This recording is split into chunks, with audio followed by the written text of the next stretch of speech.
Hi, it's Mercedes with your Tip Tuesday, and so much to talk about. So many stores started to open up their businesses, which has really been positive. It hasn't been the big floodgates that maybe some of you expected, but the drip and the little drops of business that have been coming in have all been very positive. I do want to stress the protocols though. I know a couple of stores have told me that they're having a hard time with getting people to wear a mask. It's not an option. You cannot risk your life, risk the health of your employees because somebody doesn't feel comfortable in a mask. They could come back later, they can shop online, they could private shop. There's other things that they can do. But I really feel like for that one person, you can't jeopardize everybody else, especially other people that might be in the store.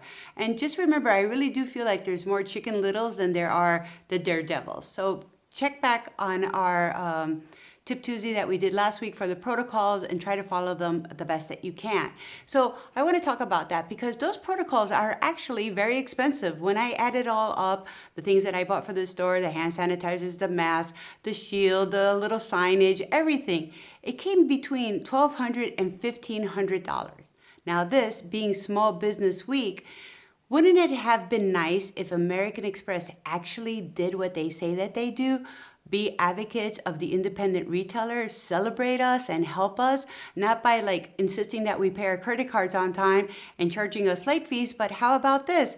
Instead of giving us those small business mats, give us the step mats that have the sanitizers. How about some branded hand sanitizers or hand wipes or some masks? I don't even care if it says American Express is the best damn thing on the planet. Send them to me for free. We need some help. So grants, forget about that. Loans, forget about that. They're probably the only company, the only big business out there. I mean, QuickBooks, Square, Shopify, all of them have been giving some tremendous seminars and incentives and help and links and really good practical advice that we're not getting from the one that is supposed to be the advocate of small business. So if you haven't gotten my sarcastic tone yet, please, for the love of God, shun them as much as you can. Stop using American Express. If you really want to help small business, don't use your American Express card.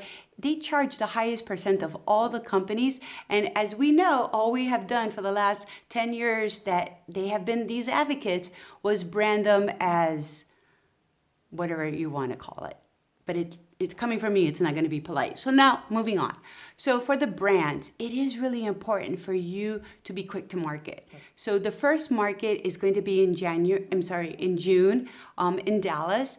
And the feedback that I'm getting from some of the stores is that they want immediate goods. And that's actually the advice I'm giving a lot of retailers, to buy immediate goods and not to plan too far ahead, because that triple threat that we talked about last week is really going to happen. Like, I'm 100% sure. The elections obviously are going to happen. The rebound of cases is going to happen. And an economic, I like to use hiccup, meltdown, crisis is going to definitely happen. So we have to be very careful with our buys. But now with the brands, especially small brands that can get quick turn production domestically or nearshoring or being in touch with your factories and working out deals, even if you're manufacturing in China, which has its own other new set of problems where even if you look on social media and you post something, the first thing people are asking is, where is that made? What they're really asking is it made in China? There is still now this fear factor. It's not a quality thing or make it in America thing. I really honestly feel that it's a fear factor. So as retailers and as brands, how are we going to address this? Are we going to take extra protocols? Are we going to, show that protocol that we're doing on social media to get that comfort level back? But as far as the brands and the designers, I really feel that it's important for you to, and you have never heard me say this before, but to take risk in inventory, because the buyers are going to buy closer and closer to season. They don't want to wait, for their deliveries in February, because we don't know what the market's going to look like in February. So they're going to feel very comfortable buying right now. So if you have history of selling before and you're thinking, whatever you sold last year, if you sold $100, this year plan that it's going to be $30. And really be selective. but don't be boring. I've mentioned that a couple of times. The wow factor, the feel good factor, the, peacocking is really going to, be a thing. So that's what I wanted to talk to you today about. Just be positive about the industry. I know that we keep hearing J. Crew went under, Neiman's is on the verge, and JCPenney's on the verge. So that all just means that business is going to happen at the boutique level, at the independent level, at the, new designer that isn't dumping goods on Amazon, who doesn't have goods at 90% off because they lost an order from one of the big department stores. So this is your moment of opportunity. I really, really hope that you take advantage of it. Thank you for your time. Don't forget to DM me. Don't forget to follow me on YouTube. And please, really do consider my masterclass. I'm going to close the incentives that I have on the 15th.